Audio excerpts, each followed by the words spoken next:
no one goes missing. We'll work until we find them, you know, and if they hadn't have found him now, they'd still be looking for him. A World War II soldier from Gravette is finally back home more than 80 years after he was killed during the D-Day invasion. 5 News reporter Lauren Spencer shows us how the community gathered today to welcome him home. My mother's brother, my grandparents' son, and he'd been missing for 81 years. Died on D-Day at Omaha Beach. Russ Yates never met his uncle Rodger Dean Andrews, but for years he's been doing everything to get him back home, a commitment his family has held for generations. As far as, stories, he didn't live long enough to have a lot of stories. Now, 81 years after he was killed in World War II at only 19 years old as an Army engineer, Private Andrews is finally back home in Gravette. My sister and I sent in our DNA several years back. They finally ID'd him last year. Russ says the military gave him options, the Arlington National Cemetery, other military burial grounds, but he chose right here in Gravette, right next to Rodger's parents, who raised him and waited years for him to come home. How peaceful is this? Come on, I'd wake up to this every day. It's a promise kept to this nation, from this nation, and this promise kept is simply something that we don't take lightly on the military side.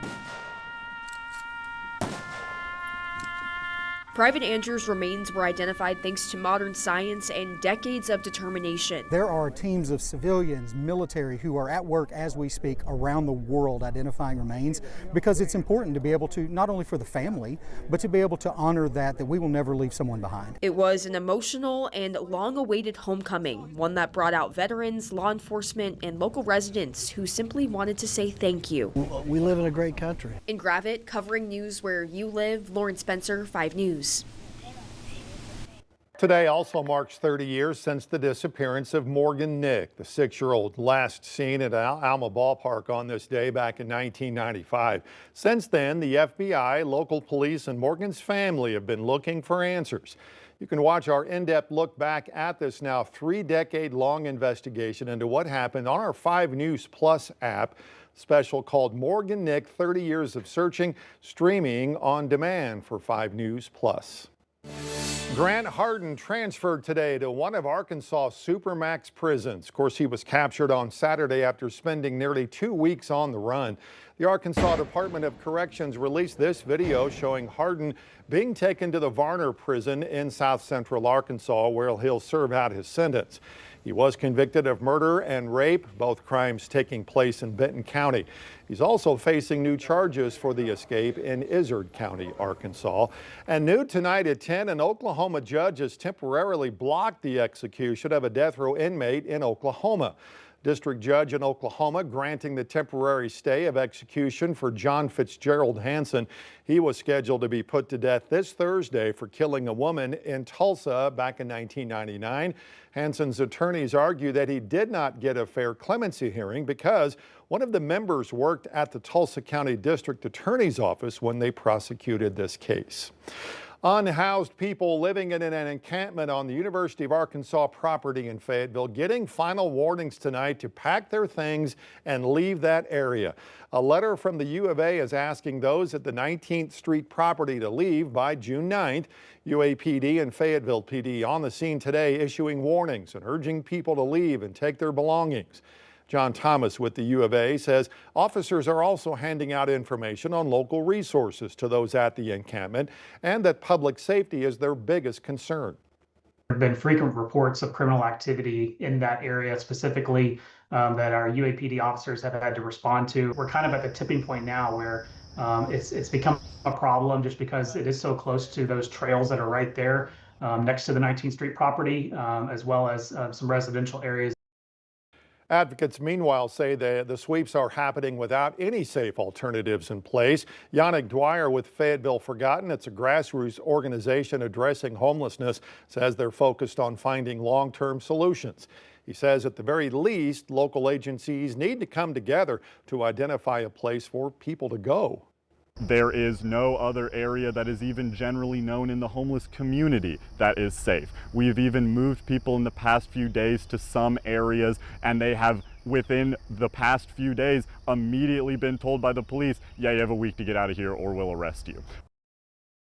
Fayetteville Mayor Molly Ron also unveiling her proposal tonight to access housing and homelessness following a meeting on the issue over the weekend. In response, she says she hopes to add a city chief housing officer, appoint a task force to address homelessness, and call on leaders in area cities and towns to establish a coordinated response to housing instability. You can find all this information about the mayor's proposals on our website at 5newsonline.com. President Trump sending thousands more troops to California as protesters there take to the streets for a fourth straight day over recent immigration raids. Danya Backus has more now on legal actions the state of California is taking against the White House for sending the troops without the governor's request. Tension between protesters and law enforcement continued in Los Angeles for a fourth consecutive day after a weekend of at times violent clashes over immigration raids. Family members of those detained during the raids gathered Monday to express their outrage. I was present during the raids.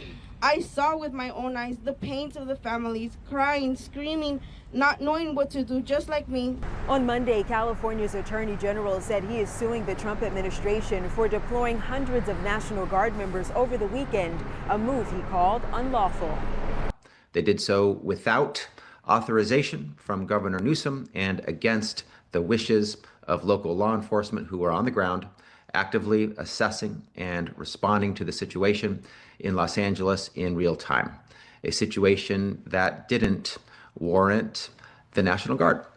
In a social media post, California Governor Gavin Newsom also called reports of 700 Marines being mobilized to Los Angeles completely unwarranted, uncalled for, and unprecedented. President Trump's border czar, Tom Homan, has threatened to arrest anyone who obstructs the administration's immigration enforcement effort, including Newsom. In an interview Monday, Governor Newsom encouraged the administration to move forward with his arrest. President Trump had this to say in response. Should he do it? I would do it if I were Tom. I think it's great. Enough is enough. Enough is enough. Protesters also gathered to protest ICE raids throughout the nation Monday, including in Philadelphia, Tampa, and Houston. Danya Backus, CBS News, Los Angeles.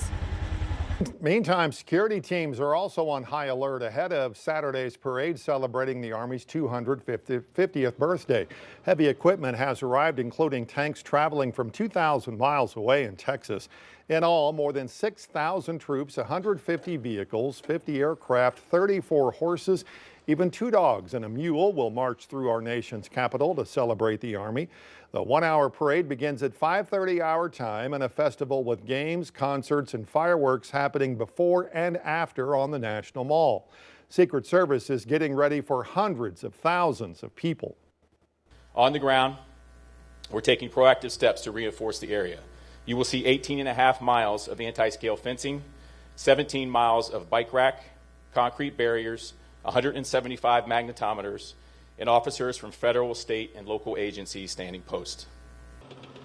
Total cost of the parade may be as high as $45 million, with estimates including possible damage the tanks could do to the streets. The day, June 14th, also coincides with the president's 79th birthday.